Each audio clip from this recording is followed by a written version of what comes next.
अपार करुणा वरुणालय, अहेतु की कृपालु, अनंत दया समुद्र, अनंत कृपा समुद्र श्री युगल सरकार, दृढ़ता पूर्वक हृदय से इनके चरणों का आश्रय हम ले लें और सतत उसे आश्रय के बल से इनका स्मरण करें और कुछ नहीं। अखंड अटूट विश्वास श्री युगल सरकार के चरणों का, उसी विश्वास के बल से सतत स्मृति, यही विश्राम है, यही आना है। कितनी भी भाग दौड़ हम कर लें, लेकिन विश्राम स्थली यही है। पूर्ण विश्वास, अखंड स्मृति, तैल धारावत अविच्छिन्न भाव से सतत स्मृति अपने प्रिया प्रीतम की, बस यही आना है।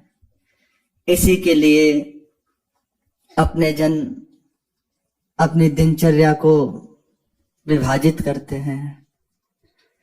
कुछ समय सेवा में, कुछ सत्संग में, कुछ स्वाध्याय में, ठाकुर सेवा में, संत सेवा में, पर इसका प्रयोजन है पूर्ण रूपेण कि हमारा चित्त अखंड स्मृति से युक्त हो जाए, हमारे हृदय में सतत स्मृति जागृत हो जाए, संसार का, इस शरीर का स्मरण बंद हो जाए, केवल और केवल प्रीति पूर्वक श्री श्यामा श्याम के चरणों का स्मरण जागृत हो जाए, प्रारंभ हो जाए।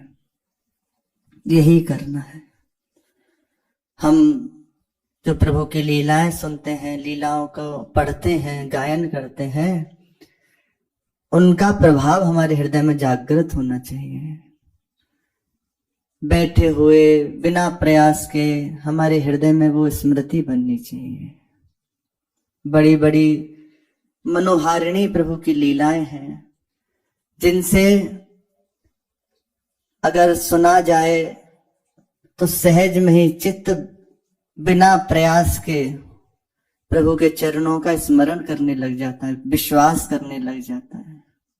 बड़े ही मंगलकारिणी, समस्त विश्व का मंगल करने वाली लीलाएं हैं।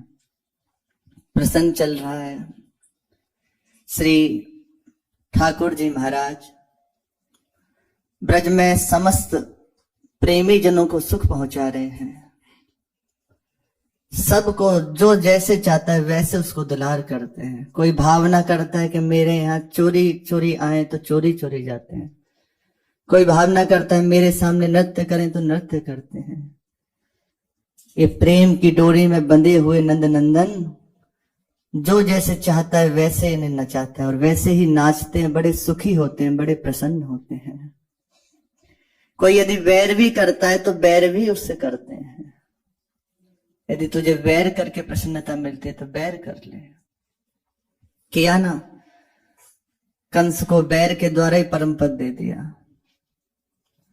और भी जितने कंस के द्वारा असुर भेजे गए सबको बैर से ही परम पद दे दिया। अघासुर, बकासुर, पूतना, तृणावर्त, जितने भी आए बैर बांध के तो आए, पर परम पद दे दिया। ठीक तुलसी अपने राम को रीझ भजो चाहे खीज, अपना अपना स्वभाव होता है। हमारे प्रभु का स्वभाव है तार देना, पालनहार है ना, तार देते हैं। तो आप जिस भाव से उन्हें भजो वो आपको तारेंगे ही, आपका पालन ही करेंगे, आपको सुख ही पहुंचाएंगे। ब्रज में सब प्रेमी जन हैं, उनमें से कुछ ऐसे भी थे जो कंस के यहाँ कार्य करते थे। कंस की जो कचहरी थी, राजा था कंस, उसके यहाँ कार्यरत थे। अच्छा, जिसका अन्न पाया जाता है वैसी बुद्धि हो जाती है, निश्चित। सौभाग्य तो था कि श्री कृष्ण का दर्शन होता है, लेकिन अन्न तो अंदर जा ही रहा है ना कंस का। कंस दुष्ट प्रकृति का, तो जैसे जनों का आप संग करोगे वैसी आपकी मति हो जाएगी। प्रसाद की तो बात ही जाने दो, जो आचरण शुद्ध नहीं रखते, पाप वृत्ति रखते हैं, उनका छुआ हुआ यदि आप पालें, उनके जो वस्त्र आदि उनका व्यवहार कर लें, यहां तक कि उनसे संभाषण कर लें, तो आपका चित्त मलिन हो जाए। इसीलिए गुरुजनों की, संतों की एक परिपाटी है, साधु का आसन पवित्र रहता है। वे सब किसी की वस्तुओं का उपयोग नहीं करते। ऐसा नहीं कहीं भी बैठ जाए, कुछ भी खा ले, किसी भी पात्र को, उनका अपना वासन, अपना आसन साथ रहता है। कुछ नहीं है, एकांत में रह लेंगे, लेकिन किसी का व्यवहार नहीं करते। पड़ता है, बहुत असर पड़ता है। अनेकों उदाहरण है, अनेकों उदाहरण है। आप स्वयं भी देखते होंगे, यदि आप भगवान नाम का जप करते हैं तो आपके चित्त में पवित्रता जागृत हो रही है, उसी से देख पाएंगे। कोई भी यदि आहार आप ले लें तो उसका प्रभाव पड़ता है, किसी के वस्त्र का स्पर्श कर लें तो उसका प्रभाव पड़ेगा। इसलिए बहुत सावधान रहें, आहार में, व्यवहार में बहुत संयम रहना चाहिए, बहुत सावधान रहना चाहिए, क्योंकि सीधा चित्त से जुड़ा हुआ है ना, पवित्र चित्र हो रहा है, यही तो प्रभु में अर्पित होना है, इसी पे प्रभाव पड़ता है। इसलिए गुरुजन मना करते हैं कि बाहर की कोई चीज मत खाओ। वो लोग कैसे बनाते हैं, कुछ पवित्र है कि नहीं, पर प्रभाव है अच्छा ही बाहर का लगता है, लगता ही नहीं अच्छा अंदर का, तो बुद्धि कैसी हो जाएगी। इसलिए खान पान का बहुत अंतर पड़ता है। इसलिए सात्विक, श्री नारायण दास परमहंस जी एक महापुरुष हुए हैं, अजपा जप करते हुए ऐसी इनकी स्थिति थी कि कोई भी सुन ले, जिसको ही सुनाना चाहे तो कहीं से भी रोम रोम से नाम निकलता। इनके प्रसंग में आता है कि आपने स्वयं जीवन में उसको किया साधन, उसके बाद ही लिखा। तो स्पष्ट लिखा है, यदि भजन करके भगवत प्राप्ति करना चाहते हो तो कुछ जीवन में तुम्हें नियम लेने होंगे। अपने भजन को गुरुदेव की तिजोरी में रखना होगा, ऐस आराम का त्याग करना होगा, खान पान का संयम करना होगा, स्पष्ट लिखा है। तो सबकी व्याख्या की है। तो खान पान की जब बात आती है तो उसमें कहते हैं 24 घंटे में एक बार, पहला तो पहली शर्त है, पर ज्यादा है तो 2 बार पाले। पाना क्या है, कोई भी गैस की चीज नहीं पानी, आलू भी नहीं पाना, गोभी आदि, गाजर आदि तो बिल्कुल नहीं पाना, मूंग की दाल पाले, जौ की रोटी पाले, चावल नहीं पाना, ये सब है। अजपा में जब जाना है, और स्वपाकी हो तो बहुत अच्छा है, स्वपाकी अपने ही हाथ से पका के पाए तो बहुत अच्छा है, ठाकुर जी को भोग लगा के। पर नहीं है तो सहज में, यदि भजन जो महापुरुषों ने कहा है उसकी बात कह रहे, और कम आहार करे भूख से, तो भजन में प्रवेश हो जाए। जैसे प्रश्न तो करते हैं ना, कि फिर उल्टा प्रश्न करता है मन, प्रिया प्रीतम तो बड़े कृपालु हैं, उनको कोई कृपा तो चाहिए नहीं, हेतु तो है नहीं, फिर कृपा क्यों नहीं कर देते? भाई आप विचार कीजिए, ठीक है वो अहेतु ही कृपालु हैं, अहेतु कृपा से हम यहाँ तक आ पाए, पर जो लोग रात दिन अपने प्राणों को न्यौछावर करके उनके लिए जल रहे हैं, क्या उनका जीवन फिर व्यर्थ नहीं हो जाएगा? उनके साथ अन्याय नहीं हो जाएगा? यदि आप ऐसी बात कहते हैं तो हाँ, हम प्रयास रहते हैं, हमसे नहीं हो पा रहा, कोई बात नहीं, प्रभु देखेंगे ही नहीं इधर, पर कम से कम थोड़ा इधर हाथ पैर चलाने की जगह इधर तो चला लो। वो बुद्धि फिर विपरीत चिंतन कराने लगती है। ऐसे खान पान का बहुत प्रभाव पड़ता है, बहुत प्रभाव पड़ता है, वस्त्र का प्रभाव पड़ता है। यदि कोई जो भगवत विमुख जन है कहीं बैठ जाए, उस जगह बैठ जाए, उसका प्रभाव पड़ता है। वहां वार्ता हो रही है, उस जगह का प्रभाव पड़ता है। वो तो लेवल है ना, जैसे जैसे आप बढ़ते जाओ तो अनुभव में आता जाएगा।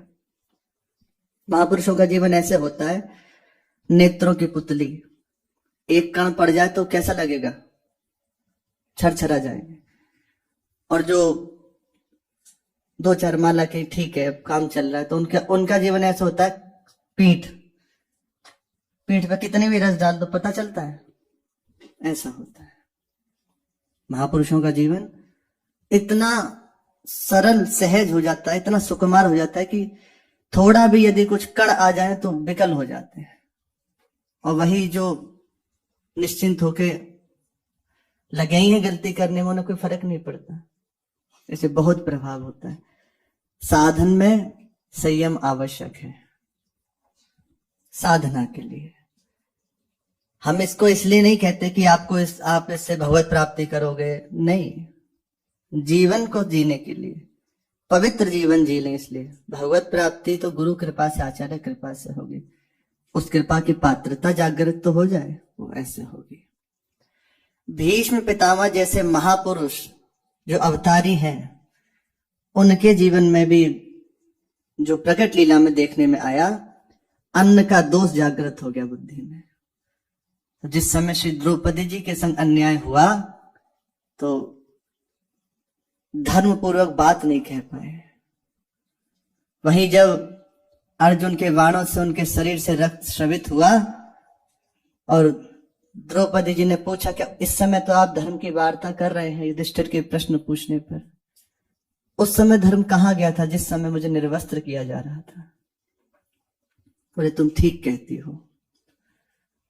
श्री भीष्म जी के वचन है, उस समय दुर्योधन के अपवित्र अन्न का प्रभाव मेरी बुद्धि में था, इसलिए मैं धर्म का निर्णय नहीं कर पाया। भीष्म जी वसु के अवतार हैं, भगवान के परम भक्त हैं, 12 महाभागवतों में गणना होती है श्री भीष्म जी की।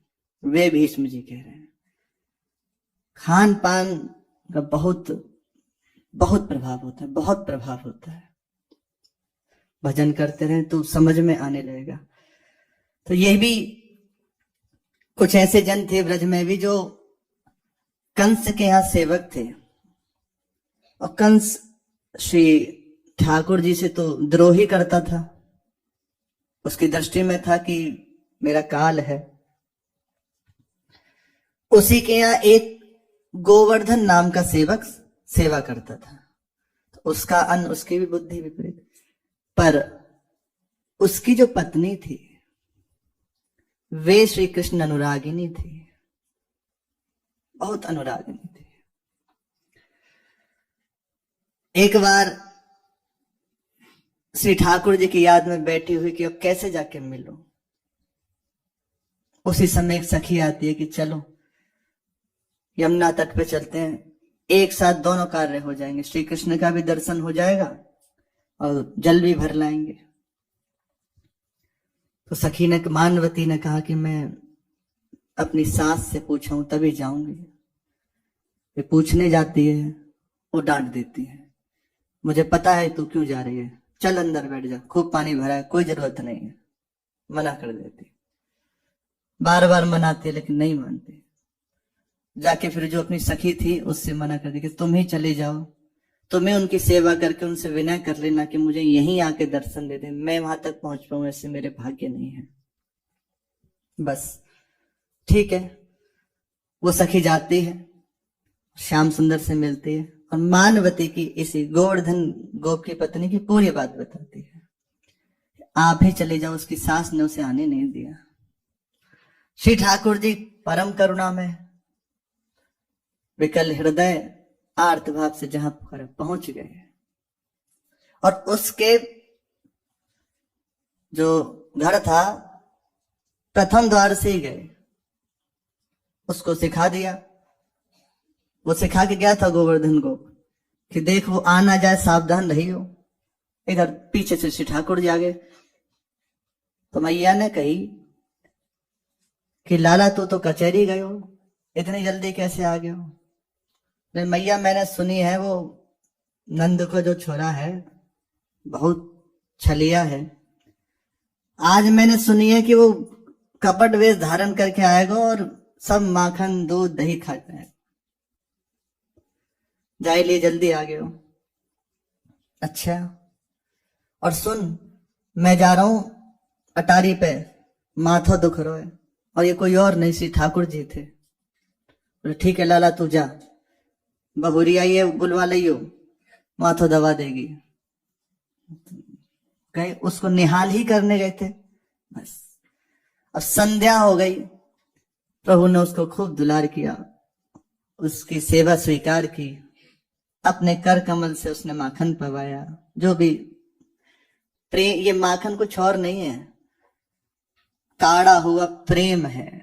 समस्त राग से निवृत्त होके जो अनुराग को जागृत किया है ना, ये वही माखन का स्वरूप है। ये पवाया, आनंद पूर्वक प्रभु पाए, हृदय से लगाया, दुलार किया। कहा अब मैं जा रहा हूं। सखी ने कहा आप भूल मत जाना, आते रहना। ठीक सखी, फिर आऊंगा। और इतना कह के वे चले गए।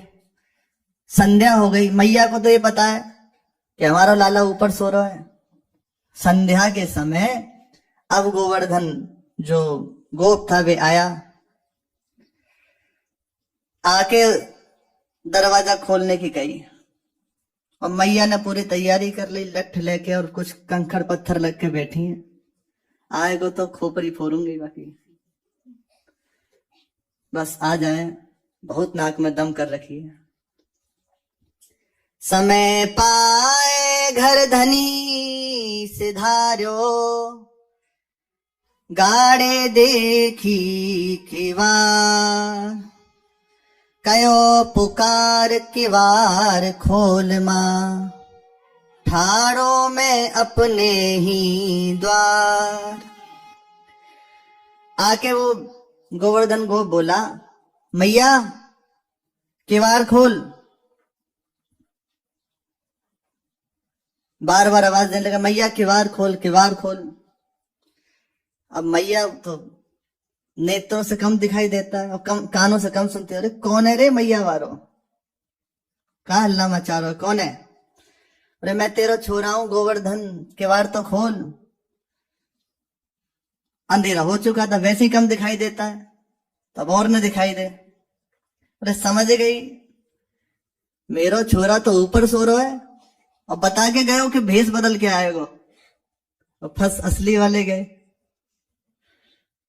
अरे इनको कोई पकड़ ले, ये ना पकड़वाना चाहे तो किसी की सामर्थ्य नहीं कोई पकड़ सके।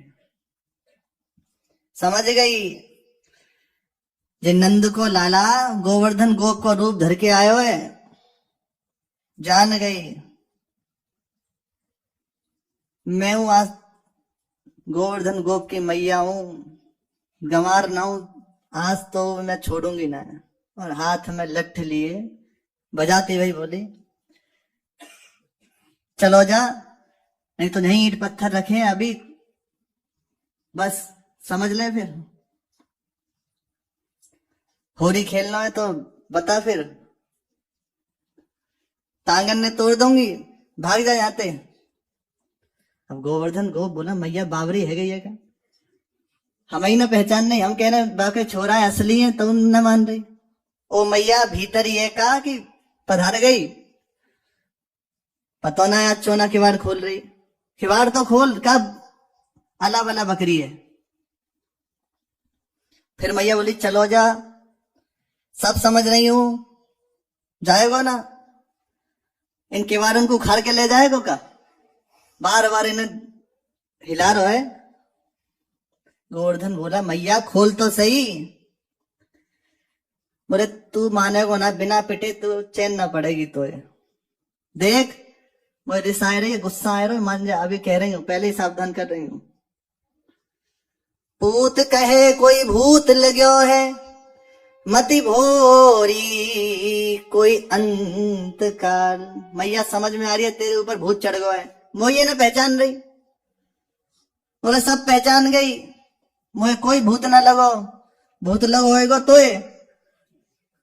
अब वृद्धा तो है ही है, तेरी महतारिया भूत लगो होगा। हमें ना लगो, चलो जाए यहाँ से। मेरो छोरा ऊपर अटारी पे सो रहा है। अच्छा, आप गोवर्धन को बोला, अब समझ में आई, चाहे कानन ते सुनाई देवे ना, आंखन ते दिखाई देवे ना है, मेरो ही भेष बना के वो आगो और ऊपर सो रहा है। और जो मोर समझ रही है नंद को छोरा। अब का जाए, कैसे समझाऊं। फिर बोला, मैया डोकरी ध्यान से सुन, मैं तेरा छोरा हूं गोवर्धन। अब बार बार बस ये चल रही है, चलो जा। वो कह रही है, वो गुस्सा मत दिलवा। अब इसी रिस में शुरू हो गई। हल्की किवाड़ खुली और पत्थर लेके सीधा खोपड़ी में फूट। मैया ने अब तो खोपड़ी भर कर मर गया मर गया मर गया। और एक आध लठ लगाए। फिर वो बोला कि मैया मैं तेरा लाला हूं। अच्छा भी तो मानो ना। अब तो दो चार पत्थर थे तो फेंकना शुरू। अब गोवर्धन को की खोपड़ी में लगे, वो वहीं दरवाजे पे। बोले आहा आहा, मर गया मैया, तेने मार डालो मुझे, तू मर चौनाए जाए। अब वो अंदर ही अंदर वो करा रहा है। वो कह रहे मेरे ही पीछे पड़ गई।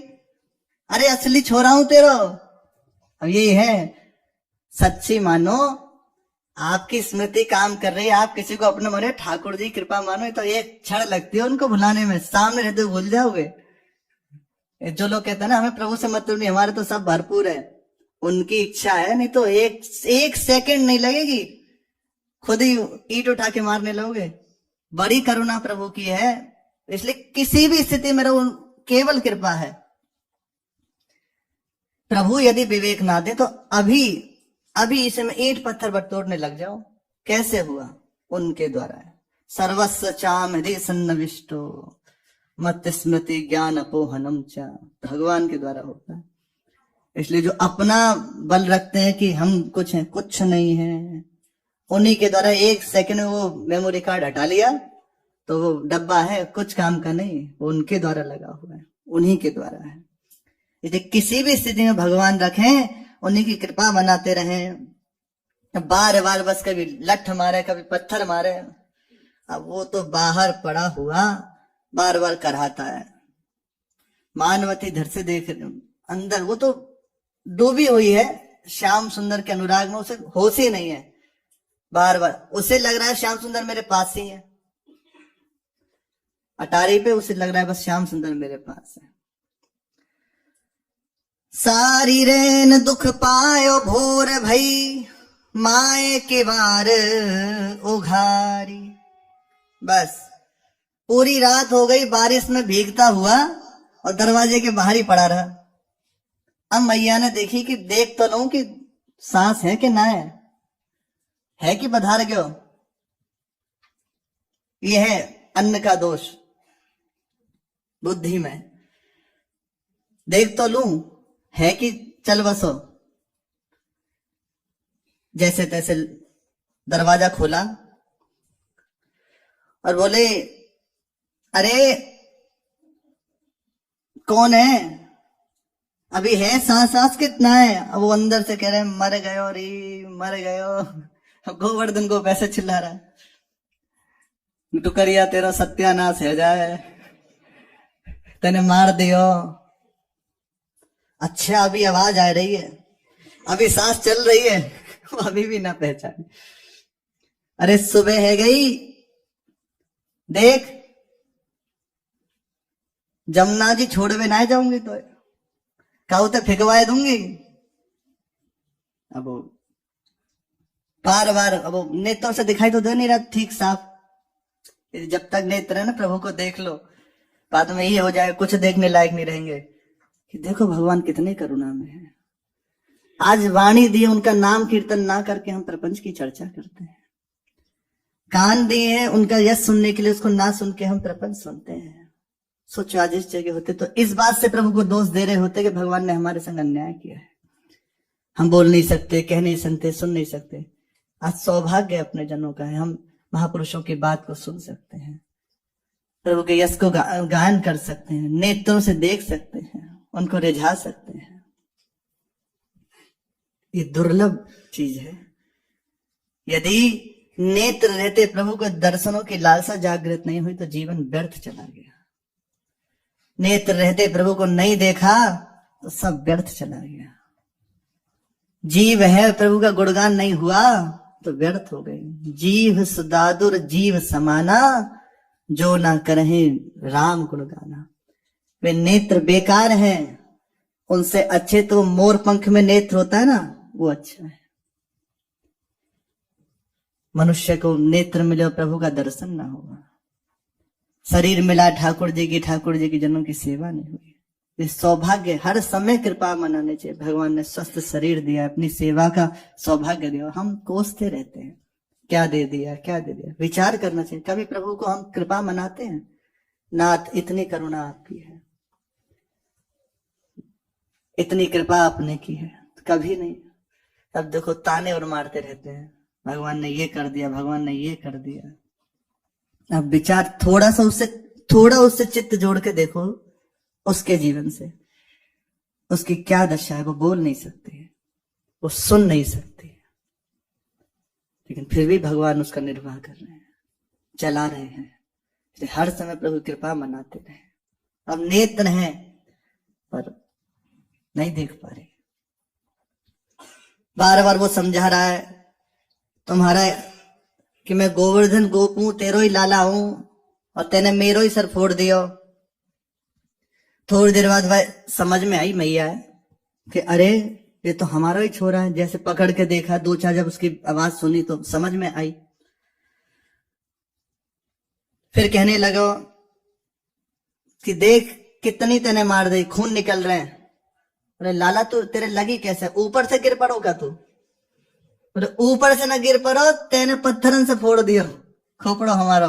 बोले तू तो ऊपर अटारी पे सो रहा हूं, यहाँ कैसे आ गयो? बोले मैं ना सो रहा, वो मेरो बेस बना के नंद को छोरा सो रहा, और तेने मोए पहचानो ना, बाय घर में घुसा लियो। अब देख क्या दशा है।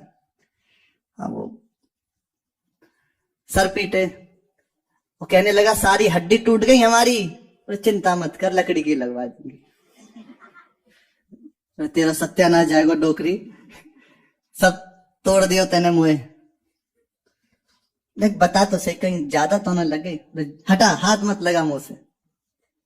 वो बार बार समझा रही है, बार बार समझा रही है। बोले चिंता लाला ने आजा, अंदर आजा। फिर कर कमल पकड़ती है और अंदर लाके बिठाती है, थोड़ा दुलार करती है। बोले मैं अभी हल्दी को दूध लेके आ रही हूं, तू बैठो रहे। बढ़िया दूध लेके आई, पिलाया।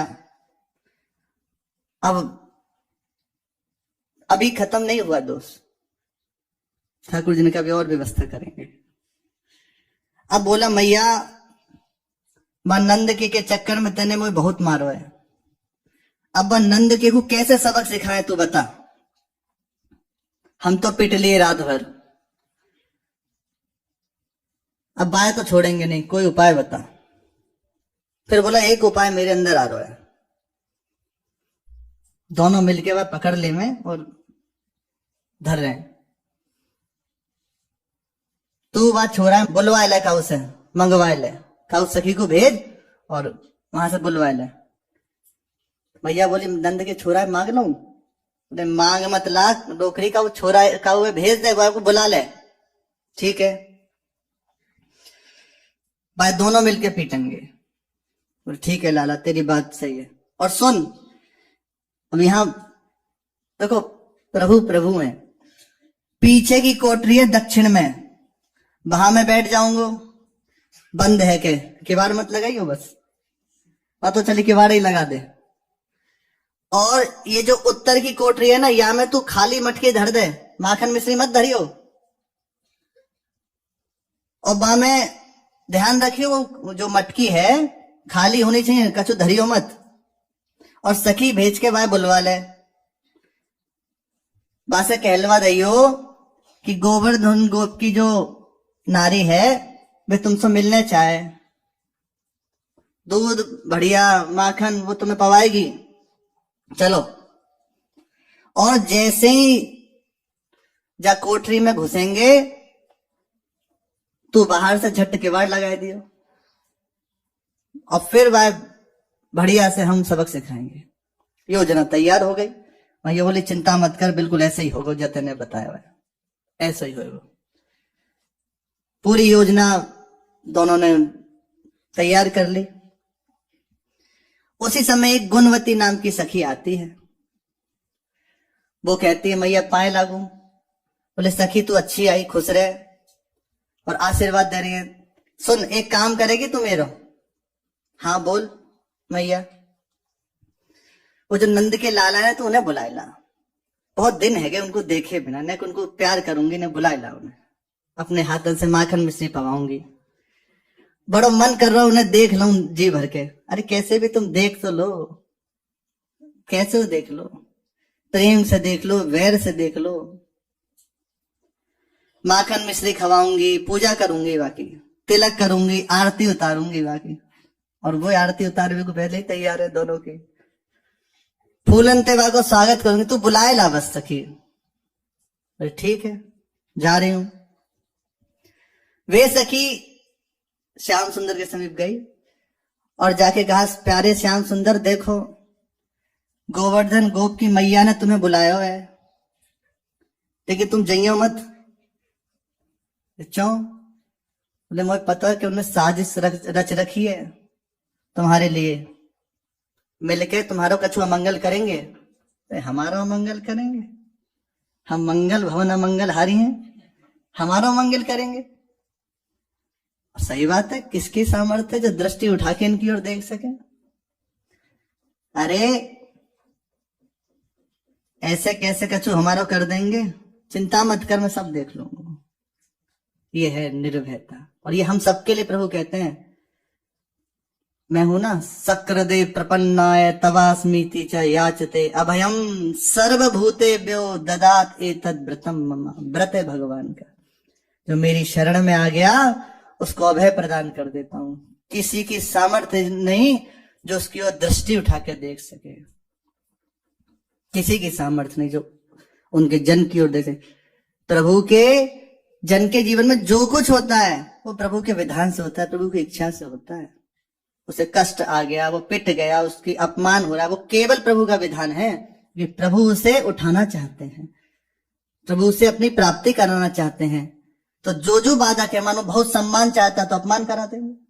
अगर उचित समझेंगे कि हाँ चलो इसको सम्मान दे दो, इसकी कामना है, बढ़ेगा नहीं तो सम्मान दे देंगे, ये तो अपमान करा देंगे, नहीं देंगे। ये कोई उसके जीवन में प्रारब्ध आदि नहीं होता, कोई कर्म का विधान नहीं होता, भगवान का विधान होता है।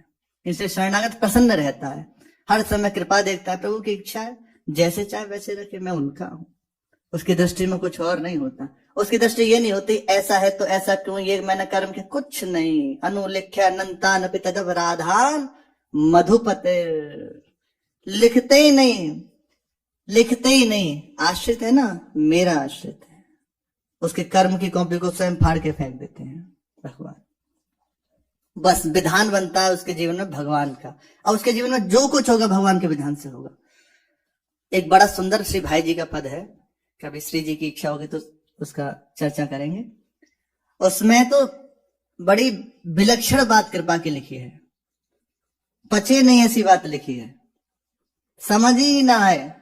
यदि सत्संग नहीं हो तो समझ ही ना आए कि ऐसा भी हो सकता है। बोले कभी कभी कृपा पथ भ्रष्ट कर देती है, मार्ग से विमुख कर देती है, ऐसा लगेगा सब खत्म हो गया, कुछ नहीं है, ऐसा भी करती है कृपा। बढ़िया कहाँ भजन साधन चल रहा हुए एकदम हटके और फिर सब संसार में खड़ा कर दिया, ये भी करती है। लेकिन ऐसा नहीं कि वो छूट गया, ना ना, छूटा नहीं, छूटा नहीं। महापुरुषों का जीवन, भगवान का जीवन, उसी से समझ में आता है कि प्रभु का स्वभाव कैसा है। महापुरुषों की कृपा से निर्भय रहता है भक्त, भगवान के बल से। प्रभु कह रहे सब देख लूंगा, चिंता मत कर, क्योंकि वो सखी आश्रित है ना, मैं देख लूंगा, जा। मैया इधर ठाकुर जी बस जब उस सखी से खबर सुनी तो वो चल दिए, और यहां बढ़िया व्यवस्था। मैया बोली गोवर्धन से, लाला सब योजना पक्की है ना? बोले खूब पक्की है। और विचार करने लगी, गोवर्धन ने मुझे कही है कि बाहर से साकर लगाए दी हूं, अब कौन सी साकर ही कही, भूल गई। पूर्व वाली कही कि उत्तर वाली कही, वो भूल गई बात, केवल सांकर लगा दियो। अच्छा ठीक है, बस दक्षिण वाली सांकर की कही है। वहीं में वो गोवर्धन नाथ बैठे थे। मेरे बाहर ते लगाए दियो, तो एक काम करो पहले सांकर ही लगाई आऊं। उसी में वो घुस के बैठा हुआ था गोवर्धन गोप। बस मैया जाके सांकर लगाया ही, और चुपचाप वो उसे पता था नहीं। और दूसरे वाले उसने कहती रीति मटकी रखना, खाली मटकी रखना। तो मैया ने बढ़िया माखन मिश्री भर के और धर दे। और दूसरा वाला जो उत्तर का द्वार था उसे खोल दिया। लालजू महाराज बढ़िया आनंद से आए और उस सखी को बुलाया, और आनंद पूर्वक, मैया भी बाहर बैठी है अभी, वो सखी वहां बैठी है। वो तो निहाल हो गई कि इतना करुणा, इतना दुलार।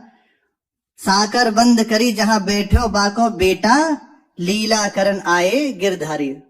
उसकी तो साकर बंद हो गई, और इधर ठाकुर जी आके आनंद में खूब माखन पा रहे। गोपिका अति आनंद भरी, माखन दधि हरि खात, प्रेम सो निरखत नारी खरी। कर ले मुख परस करावत, उपमा बड़ी सुभाई। मानो कंज मिलत शशि कोले, सुधा कोर कर आई।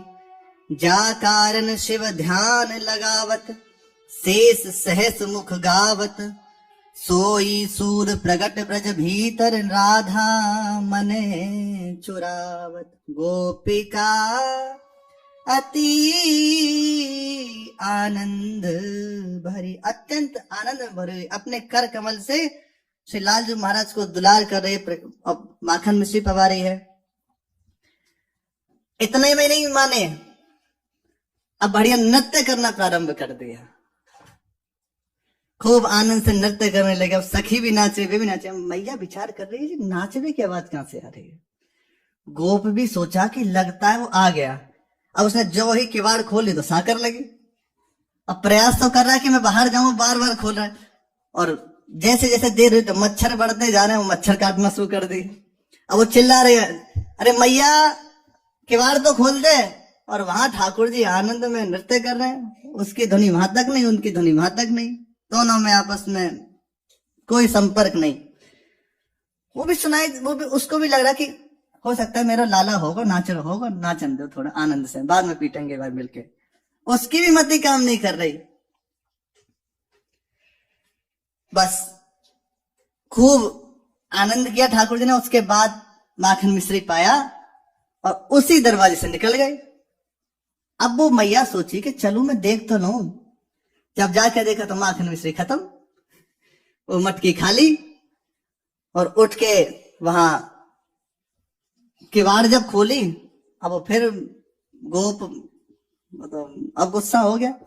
मैया तेने फिर फंसा दिया मुझे, पूरी रात है कि मच्छर काटते भये, देख सारे दाग ने देख ले, इतने बड़े बड़े दाग हैं मच्छर के।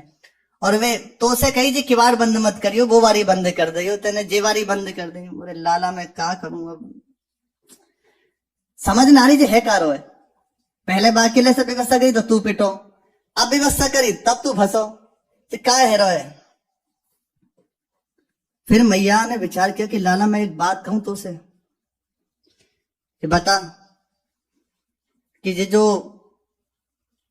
श्याम सुंदर है ना, कोई साधारण ना है।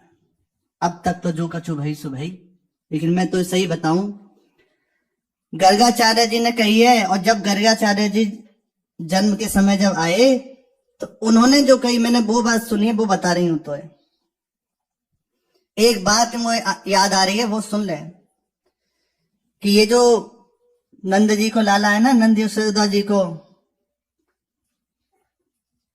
ये कोई साधारण नहीं है, ये अवतारी है। ये परम पुरुष ही अवतार धारण किए हैं जलाला के रूप में। परम पुरुषोत्तम भगवान हैं, उन्हीं भगवान ने ब्रज में आके जन्म लियो है। पर आज मैं मानती नहीं ये बात, आज दृढ़ विश्वास है ऐसी घटना बार बार घट रही है। जो बेर बेर रूप धर के आए रहे है, साधारण व्यक्ति ना आ सके, ना कर सके साधारण कोई व्यक्ति ऐसे काम, जे लाला ही है, भगवान है जे, बहुत अपराध बन गयो। चल अब नंदालय चल और उनसे मिलके क्षमा मांग ले, गलती मान ले, जे अंदर तेरे जो दोष भरो है ना, द्वेष भरो ना, छोड़ दे जाए, तभी तेरा और हमारा मंगल होगा, नहीं तो नरक में ठोर ना मिलेगी। प्रभु के दर्शन से, प्रभु के घर में आने से बुद्धि पवित्र हुई मैया की।